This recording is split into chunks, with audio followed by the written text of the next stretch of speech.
So today we're going to be talking about the challenges that face adult daughters of codependent mothers.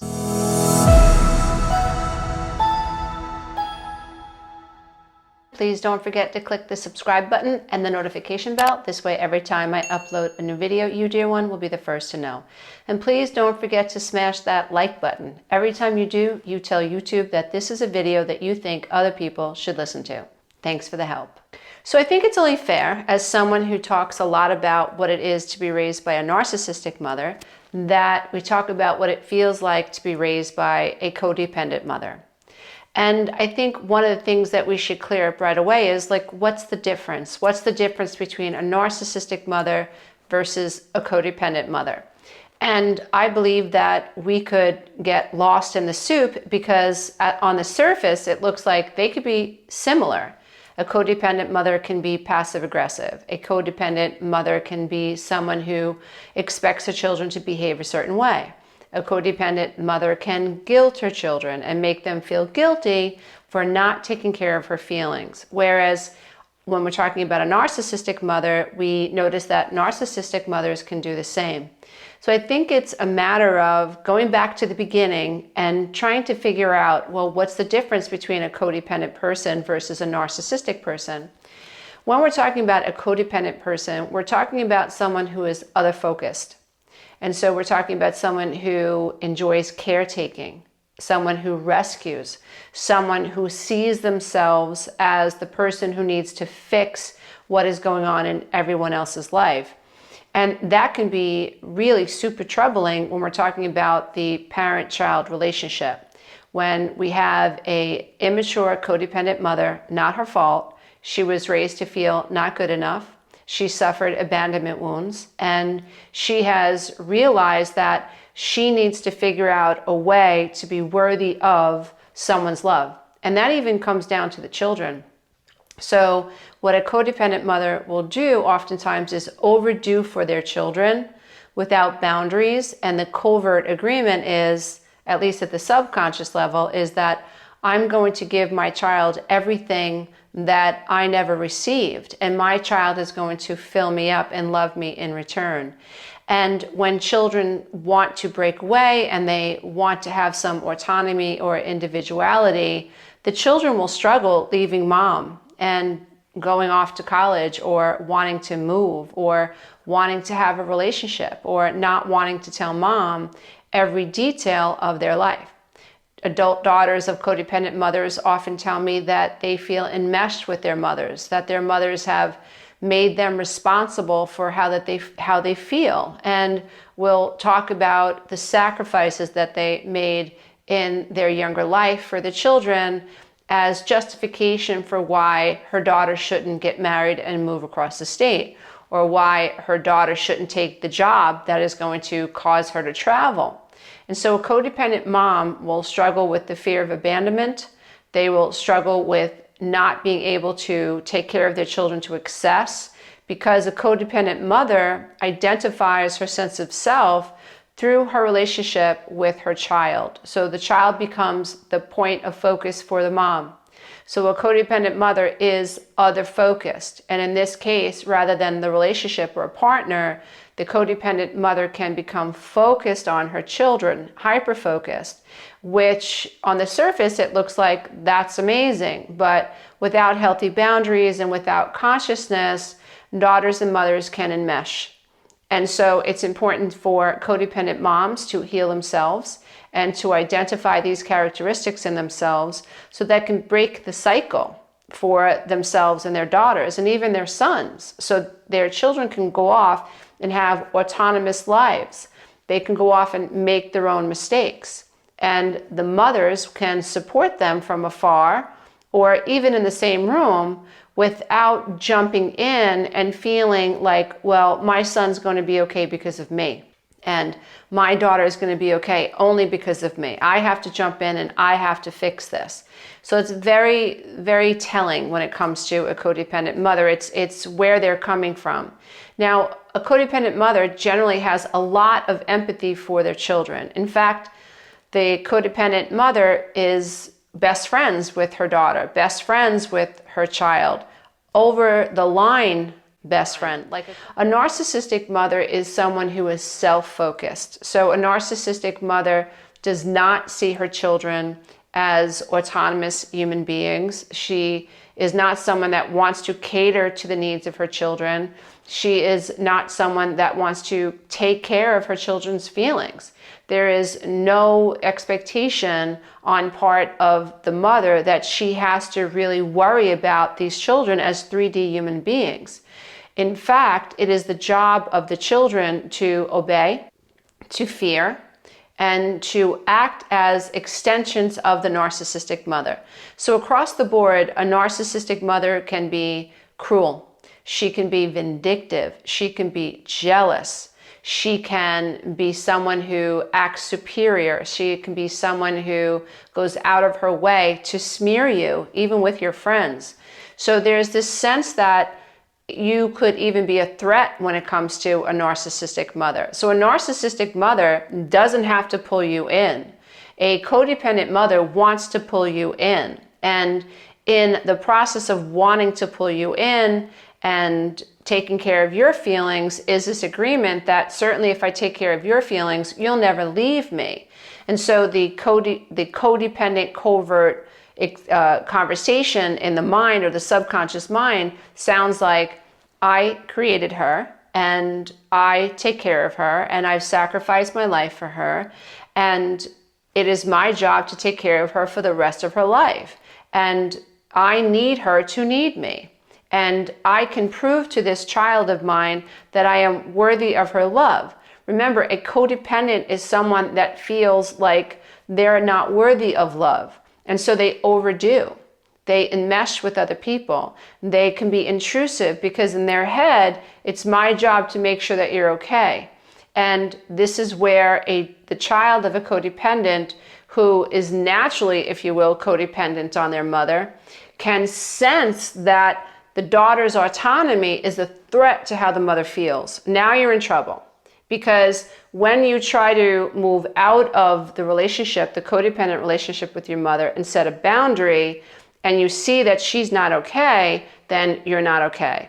So the cycle of codependency continues. So I hope that that makes sense. So a narcissistic mother is self-focused. You live to serve me. A codependent mother is other-focused. I live to serve you. However, the covert agreement is that you're going to need me and never leave me. And you are going to be my therapist, and you are going to be my best friend, and you are the person that I'm going to tell everything to, and I'm going to be that person for you. So rather than have this natural hierarchy where the daughter feels like mom is in control, she's a strong person, she has boundaries, she knows when to open her mouth, when not to open her mouth. She is encouraging my independence and my autonomy. She's not encouraging a dependency upon me. She knows when to support me and back off. She knows when to tell me I'm wrong too.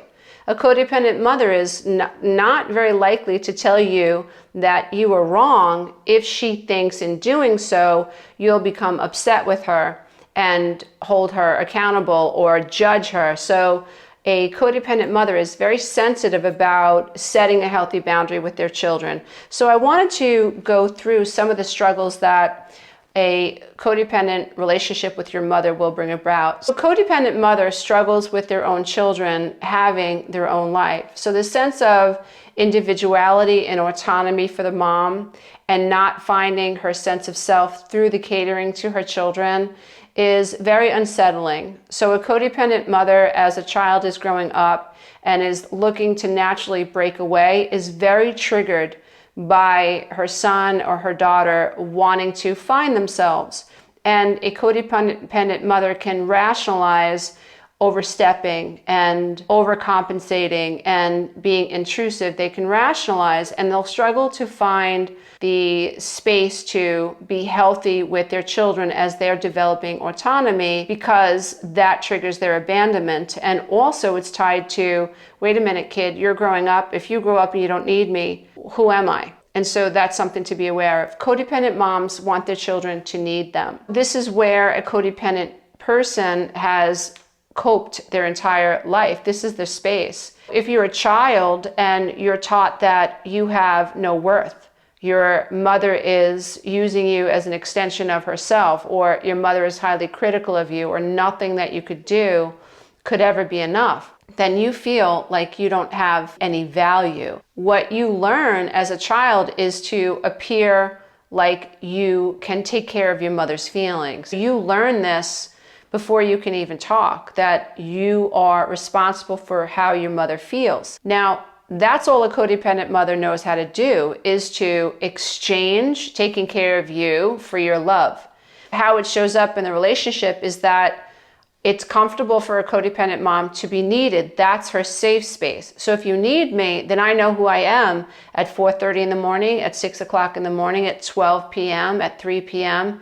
I'm your mother and you need me, and that's who I am. But that's not autonomy. And so if you have a codependent mother, she's going to encourage you to need her. So codependent mothers also struggle with saying no to their children. So your codependent mom has plans for the weekend, and you want to know what she's doing on Friday night. Maybe you need a babysitter. So you call your codependent mom, and she answers the phone, and she can't say no to you. She's worried about hurting your feelings. She's worried about you finding someone else that you might need to watch the baby rather than her, because she's struggling. She wants you to need her to watch the baby. She wants you to just need her. And so she will struggle to say no to you and hold on to her boundary. And she will struggle not to break her plans just to appease you. And if this sounds like you as a codependent mom, it's a messy place to be.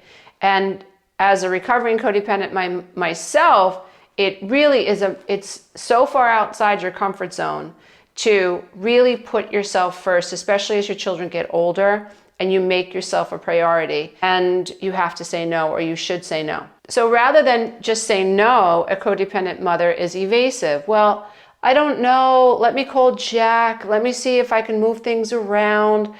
I can't just say no to you. I'm going to struggle with that word, so that's very common. Codependent parents feel lonely and look to their children to fill them up. This is a hard one to acknowledge, but we have to understand that it comes from a very lonely place in childhood when we were just so lonely as children. What we learned to do was take care of other people. And in taking care of other people, we weren't so lonely because we learned that the more we took care of people, the more we catered to people, the less likely they were to abandon us and trigger our shame. It's very unhealthy, and it will keep you and your children stuck in cycles of codependency forever. And it will also eventually breed animosity, it'll breed resentment, and it will also interfere with your children's ability to stand on their own 2 feet without you powdering their bottom. So when you're a codependent parent, you are sacrificing to the extreme for your children, and you struggle with them letting go of you and having autonomy. Remember, your identity is, I need to be needed, I'm the fixer, I'm the matriarch of this family, my children need me, and this is my identity. Now, when a parent has that subconscious paradigm operating, their ego is activated. They really can expect their children to just acquiesce and to agree with them. And when a child does not agree with the codependent mother, the ego of the codependent mother, to protect the mom from feeling shame, overwhelming feelings of shame and loneliness, they end up guilting their children. Well, okay, if that's what you want to do, I don't have anything to do next weekend, but you know what? It's a good idea that you go out and you have fun. You deserve it. You deserve it. It's okay. I'll just stay alone this weekend. And the daughters will say, Mom, maybe you should call Aunt Mary. Maybe, no, it's okay. Aunt Mary kind of frustrates me. And no, it's fine. I'll just stay home alone this weekend. And the double message is that you have a life and I don't have a life. And you should care about how I feel. And now that you know that I'm alone, I expect you to check in on me at 4 a.m., 7 a.m., 10 a.m., and so on, because you're having a good time and I'm not. So there is this undercurrent of my children should be caring about my feelings. They should be taking care of my feelings. I take care of their feelings. Like, that's the covert agreement that codependent mothers have with their children. And like I said, on the surface, it could look like this is a great mother and daughter relationship. But if you dig deeper, these are two people that are now unable to make autonomous decisions, to set boundaries, and to not think like their mother.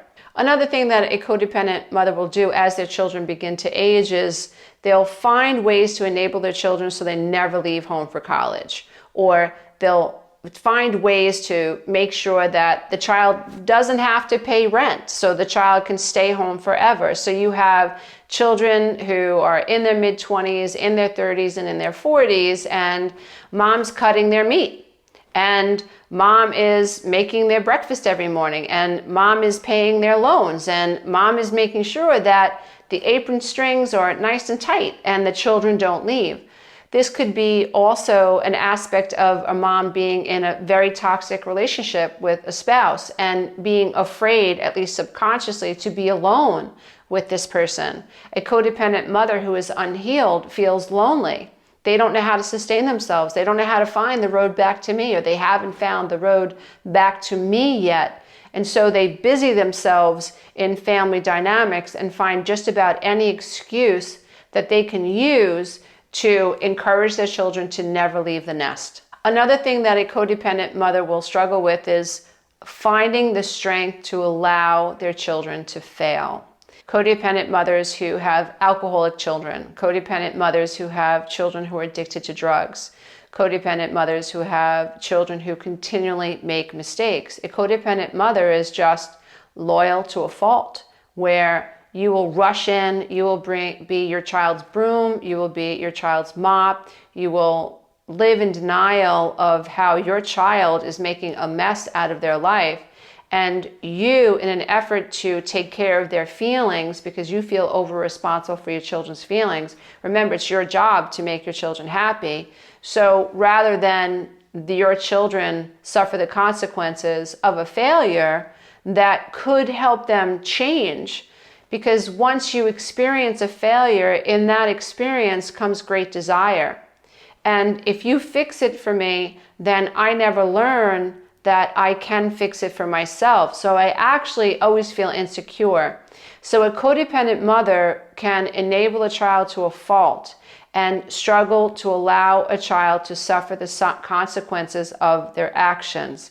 So this is an umbilical cord that needs to get cut, an emotional umbilical cord that needs to get cut, that a codependent mother who lacks a positive sense of self will struggle to cut for many reasons. She will feel overwhelmed by the suffering of her child, and when she cuts this cord, she'll be overwhelmed by the loneliness within her and the lack of identity that she has, that taking care of her children to the extreme masks. So let's talk about what you can do if you have a codependent mom and you're trying to heal this relationship, at least from your side of the fence, because as a daughter or a son of a codependent mom, you feel responsible for her feelings now, because that's the dynamic. Mom felt responsible for your feelings. She over-empathized with you. She lacked boundaries. She became your savior, the martyr. She became the one that you needed. And it seems so natural in the world for a child to need their parents, but it can become maladaptive when a mother doesn't have a strong sense of self, mom hasn't gained an identity, mom doesn't know really who she is, and in that state of being, she is finding a sense of self by catering to the needs of the child. The problem is that you now will become codependent on your mom, and you will feel like you're responsible for her feelings. And this can go on until one of you transition. This is really important for us to understand. So what you want to do as a daughter of a codependent mom, who may even be codependent yourself, is learn to be objective.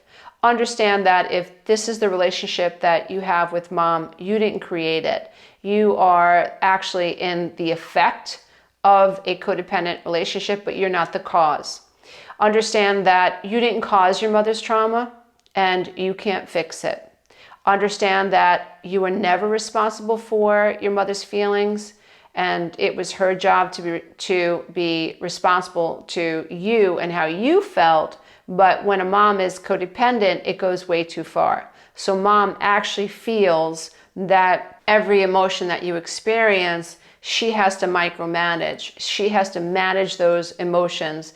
She has to make sure that you see her as the person that you need so that she can avoid the emptiness within, and so that she can have a positive sense of self. Now, when you are objective and you understand this dynamic and how it has gone awry, how mom has become hyper-focused on you, hyper-aware of what you think, hyper-aware of what you do, hyper-aware of what you don't do, hyper-aware of people that you're speaking to, people that you date, what shoes you wear. Like, she's involved in every area of your life, and her thought process is, but they need me. And no one's going to love them like I love them. And I know what my child needs. I know how my child feels. And mom is unaware that she's crossing serious boundaries and making it really difficult for you to say no to her. So when you're in a codependent relationship with a parent, you start to lose yourself, and you will tone yourself down, and you will edit yourself, and you will develop people-pleasing behaviors to help offset mom's emotions. So if you think mom is upset with you wanting to take a ride to another state somewhere, and you're fully functional and you have a job and you have a car and you want to take this trip, but mom's having an anxiety attack over it because she's codependent, then you need to understand that that's her stuff. You need to understand that the emptiness that she feels that's being triggered is not something that you created. You have to understand that below the veil of consciousness, mom has this idea running, or a paradigm running, or subconscious patterns running that have her believing that by taking care of you, you in turn, on some level, should be concerned about taking care of her. That's where things go wonky. That's where we are now in unhealthy territory, and that's where we experience enmeshment, and an adult daughter of a codependent mother will struggle with guilt and shame for not wanting to acquiesce to her mother, and knowing that by cutting the cord, mom is going to suffer. One of the things that a codependent daughter does often is that they'll set a boundary with their mother, and then they end up apologizing for setting that boundary. So it might sound like, Mom, I'm having my friends come over on Saturday, and I would prefer that you not just stop in like you always do to see the baby, or stop in to drop off groceries, or to stop in to drop off some t-shirts and some underwear that you think that I'm going to like. Just please don't come to my house on Saturday. Setting that boundary with your mother is necessary sometimes, and it's totally fine to say, Mom, don't come here today. And your children should be able to say that to you without you having a hissy fit, without you feeling like, oh, what have they done? I've done everything for them, and I can't believe that she said this to me, and lions and tigers and bears, oh my, what am I going to do with the 6 hours that I'm not talking to my child today? Mom, you need a life. And so when this is our situation and we're the adult daughter, what we end up doing is we end up overcompensating. So it might sound like, I know I don't want you to come here on Saturday, but you know what, as soon as everybody leaves, I'll text you, I'll send you a ton of pictures, and then you know what, Mom, we can go out on Sunday. And here it is, this very immature relationship where the daughter now is taking care of the mom's feelings. And I personally feel that when this happens, we are screwing with the natural energetic hierarchy that is the mother-daughter or the mother-child relationship. So moms need to stay at the top of the totem pole if we're talking about moms, and moms need to be individualized, self-actualized. They need to have autonomy. They need to have a life. They need to have a passion. They need to be able to say no. They need to be able to be objective. They need to be able to understand how they can manipulate their children into feeling sorry for them because of some unspoken agreement that they have that if they cater to the needs of their children, the children should cater to the needs of their parents. That's super unhealthy. So if you do this, try not to do that anymore. So when it comes to setting a boundary with mom, no, you can be general about it, or you can be kinder about the word no, but no is a complete sentence. Or if you don't want to trigger mom too much, then you can explain but explain it once. Mom, having friends over today, it's not going to be a good idea for you to come by. Boom. If mom goes into a scenario where you can feel the guilt happening and she is asking a lot of questions and you feel the guilt coming on, that's when you want to end the conversation quick, because you are not helping your mom heal. You're not helping your mom get it. You're not helping your mom end codependency when you cater to her emotions when you shouldn't have to. Another thing that you will struggle with if you have a codependent mom and now you're codependent is that you are now going to struggle the same way she does to suffer the consequences of her actions. You are going to struggle with allowing her to feel her feelings. This is codependency. When I think I have to micromanage someone's emotional experience to a situation that I am not in control over. Codependents make their lives very complicated all the times, because even in a Facebook group or in a friend group or at work, a codependent will notice a shift in someone's mood and jump in to try to fix it as if it's their responsibility, and as if the other person doesn't have the wherewithal or the ability to manage their emotions. Now, when this happens between a parent and a child, this becomes magnified.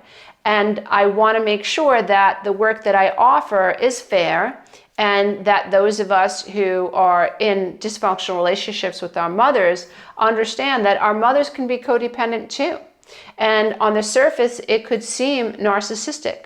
But as we dig deeper, we understand that a codependent mother is coming from a place of needing to be needed, and a narcissistic mother doesn't want you to need her. A narcissistic mother is annoyed that you need her. A narcissistic mother is demanding and expects you to cater to her, whereas a codependent mother is all more than willing to cater to you. However, there's this unspoken agreement that we need to bring to the surface in order to heal it. And the good news is, as a recovering codependent myself, as a recovering codependent mother myself, who has coached thousands of codependent mothers heal, you can actually do this. You can create healthy boundaries for yourself and create healthy boundaries for your children. And in the beginning, it might be a little bit difficult to set those boundaries and operate from a different mind space, from a different head space, and from a higher state of consciousness. But when you do that, dear one, in my opinion, you become a cycle breaker. You are breaking the generational trauma and karma that keeps codependency growing into future generations. And if that's the path you're on, I personally want to say thank you, because that is a noble path indeed. If you are struggling with codependency and you would like to heal as a codependent mom or even a codependent dad, check out the 12-week Breakthrough Coaching Program. This is a program that I've created that helped me heal. It's a blueprint. It's my personal blueprint. And it is a program that I've used to help thousands of people heal their lives, develop the life skills that they never had in childhood, that they always needed in childhood. And you also get to heal the abandonment wounds that keep you stuck. And so if this sounds like something you're interested, please go to www.lisaaromano.com, click 12-week Breakthrough Coaching Program to learn more. Namaste, everybody. Until next time. If you love this content, don't forget to check out the next video, and you can go to my website and take the codependency quiz.